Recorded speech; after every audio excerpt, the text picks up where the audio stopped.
बांग्लादेश के जो हालात हैं वो बद से बदतर होते जा रहे हैं। एक और हिंदू युवा को टारगेट किया गया। बांग्लादेश में हालात इतने खराब हैं कि एक और हिंदू युवक की हत्या कर दी गई। कट्टरपंथियों की भीड़ ने पीट पीट कर मार डाला। मॉब लिंचिंग हावी होती जा रही। अमृत मंडल उर्फ सम्राट नाम के युवक की हत्या कर दी गई। राजबाड़ी जिले के हुसैन डांगा गांव में हत्या को अंजाम दिया गया। कुछ दिन पहले दीपू चंद्र दास की हत्या हुई थी, बवाल हुआ। उसके बाद हादी की मौत और उसके बाद बांग्लादेश में अनरेस्ट। अब एक और हिंदू युवा की हत्या हुई है। दीपू चंद्र दास के बाद अमृत मंडल की उर्फ सम्राट की भीड़ तंत्र ने हत्या कर दी। तो इस बर्निंग बांग्लादेश में हिंदुओं का नरसंहार जारी है। लगातार हिंदुओं की हत्याएं की जा रही है। अमृत मंडल उर्फ सम्राट की हत्या की गई है। 29 साल उम्र अमृत की बताई जा रही है और अमृत को टारगेट किया गया। जी, और कहां हुआ? हुसैन डांगा गांव में, जो राजबाड़ी का इलाका है, बहुत सेंसिटिव इलाका है। और बुधवार रात 11 बजे ये पूरी घटना हुई, जिसे अंजाम दिया भीड़ ने। आरोप लगाया गया आपराधिक गिरोह बनाकर जबरन वसूली हो रही है। और हत्या कैसे की गई? शाहिदुल इस्लाम ने साथियों संग पिटाई की है। पिटाई से अमृत मंडल की मौके पर ही मौत हो गई और ये आरोप लगाकर पिटाई की गई और ये आरोप लगाया गया कि आपराधिक गिरोह बनाकर जबरन वसूली करता था ये। अब आपको दो तस्वीरें हम दिखाते हैं। पहली तस्वीर 18 दिसंबर की है, जब जिहादियों की भीड़ ने हिंदू युवक दीपू चंद्र दास को पेड़ से लटकाकर जिंदा जला दिया। और अब 24 दिसंबर को अमृत मंडल की पीट पीट कर हत्या कर दी गई। वो तस्वीर भी सामने आ गई है, यानी कि अमृत मंडल की हत्या और उसके पहले दीपू की हत्या। इन दो हत्याओं ने यह सवाल खड़ा कर दिया कि बांग्लादेश के अंदर हिंदुओं को आखिर चुन चुन कर क्यों निशाना बनाया जा रहा है, उनकी हत्याएं की जा रही हैं। तब जबकि सरकार लगातार बहानेबाजी कर रही है, इस पूरे मामले में जांच की बात करती है और अपराधियों को सजा देने की बात करती है, लेकिन ऐसे मामले लगातार हो रहे हैं। तो 7 दिनों में दूसरे हिंदू युवा की हत्या की गई और दीपू चंद्र दास की जो हत्या हुई थी, इस पर बड़ी खबर मिल रही है। अब तक 18 लोगों की इस मामले में गिरफ्तारी हुई है बांग्लादेश में। 18 दिसंबर को दीपू चंद्र दास की हत्या कर दी गई थी। दीपू को पेड़ से लटकाकर जिंदा जला दिया गया था।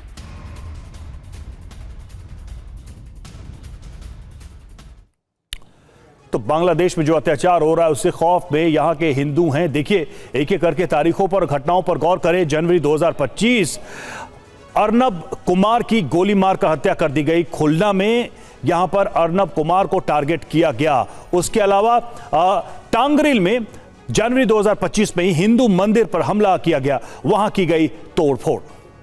आपको बता दें कि जनवरी 2025 में ही कुतुपू हिंदुओं के घरों और जमीनों पर कब्जा कर दिया गया। लगातार अत्याचार होता रहा, शोषण होता रहा। बांदरबन में भी ऐसे ही खबर सामने आई। हिंदू नेता भवेश चंद्र रॉय की हत्या कर दी गई। यह अप्रैल 2025 की इसी साल घटना है। जैसौर में मई 2025 में कट्टरपंथियों ने हिंदुओं पर अटैक किया।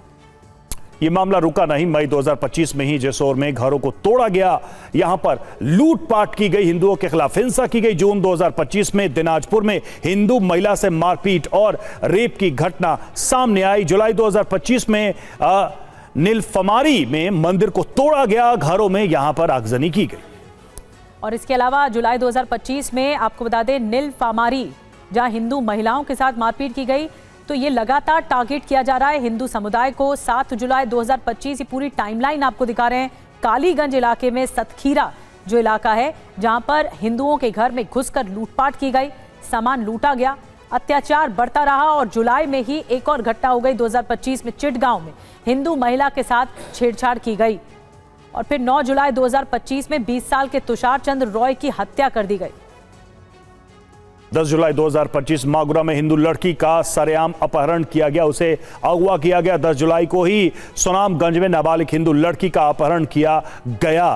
12 जुलाई 2025 में हरिनारायणपुर में हिंदू व्यापारी के साथ मारपीट की गई। 12 जुलाई को बीएनपी कार्यकर्ताओं ने वसूली की हरिनारायणपुर में ही, और 18 दिसंबर अब हम बात कर रहे हैं मयमनसिंह में हिंदू युवक दीपू दास चंद्र की हत्या कर दी गई। 19 दिसंबर को हिंदू परिवारों के घरों को जला दिया गया, और अब एक और हत्या हुई है राजबाड़ी में। हिंदू युवक अमृत मंडल की 24 दिसंबर को हत्या कर दी गई। तो ये मामले देखिए साल के शुरुआत से लेकर साल के अंत तक होते रहे, हिंदुओं के खिलाफ हिंसा होती रही।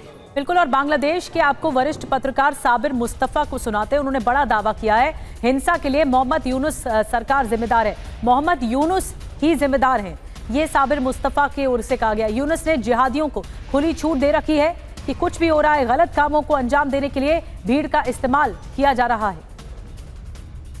और टीवी 9 से बांग्लादेशी पत्रकार शोएब चौधरी ने कहा तारिक रहमान की जान को खतरा है। शोएब चौधरी ने कहा बेनजीर जैसा हश्र हो सकता है, शोएब चौधरी का दावा। हमारे को लगता है कि जैसे पाकिस्तान ने और पाकिस्तानी आईएसआई यूनुस के पीछे है और यूनुस भी उसके साथ है, हमारे को लगता नहीं है कि ये तारिक रहमान को ज्यादा दिन जिंदा रखेगा पाकिस्तानी आईएसआई। आप देखेंगे हमारे डर लगता है कि ये तारिक रहमान की किस्मत पे भी बेनजीर भुट्टो जैसे कुछ ना हो जाए। तो ऐसा लग रहा है पाकिस्तान सीधे तौर पर यहां पर इन्वॉल्व है बांग्लादेश की हिंसा को लेकर। मुनीर का ऑपरेशन जमात है, क्या ये ऑपरेशन है? बेनजीर भुट्टो जैसा तारिक का अंजाम क्या होने वाला है? खबर क्या है आपको बताते हैं। बांग्लादेश में तारिक रहमान की जान को बड़ा खतरा है। किसकी साजिश है ये? मुनीर के इशारे पर तारिक रहमान की हत्या की आशंका है। जमाते इस्लामी के निशाने पर तारिक रहमान है। और इसके पीछे की वजह क्या है? तारिक प्रधानमंत्री बने तो आईएसआई के मंसूबे फेल हो सकते हैं। जमात की सरकार बनी तो भारत विरोध आसान होगा। बांग्लादेश को मुनीर अपने हिसाब से चला पाएंगे और बांग्लादेश से भारत में आतंकी साजिश का प्लान भी बनाया जा सकेगा।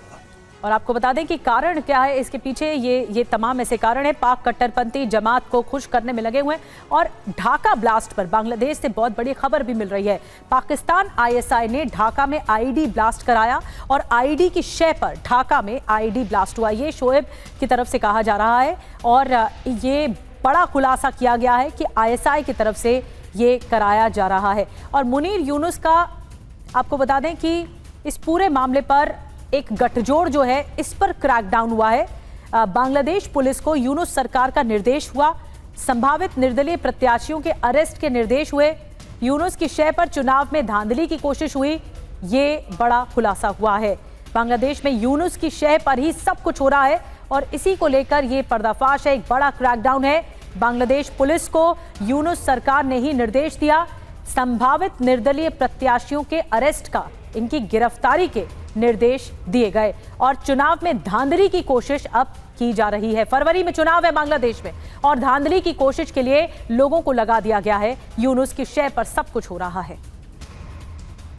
आज ही यूनुस के तानाशाही ने देश के सारे पुलिस स्टेशन को इंस्ट्रक्शन दिया कि हर दिन 4 से 5 को गिरफ्तार करना पड़ेगा जो इंडिपेंडेंट कैंडिडेट होना चाहते थे। और ऑलरेडी ऐसे इंडिपेंडेंट कैंडिडेट को कहा है कि इसको गिरफ्तार करो और उसके खिलाफ वो आवामी लीग के गिरने के बाद जो फॉल्स मर्डर केसेस हो उस केस में दे दो। और मजिस्ट्रेट कोर्ट को कह दिया है कि इन लोगों को जमानत मत दो। सो एक क्रैकडाउन शुरू करेगा यूनुस के जो पोटेंशियल कैंडिडेट है इंडिपेंडेंट, आवामी लीग नहीं, उसको गिरफ्तार करो। और ढाका ब्लास्ट पर बांग्लादेश से बहुत बड़ी खबर है। पाकिस्तान आईएसआई ने ढाका में आईईडी ब्लास्ट करवाया। आईएसआई की शह पर ढाका में आईईडी ब्लास्ट हुआ है, ये शोएब ने कहा है। जैसे मैंने कह दी कि ये पाकिस्तानी आईएसआई ने बांग्लादेश में तो जिहादी और आतंकवादी पैदा की नया करके ट्रेंड दिया।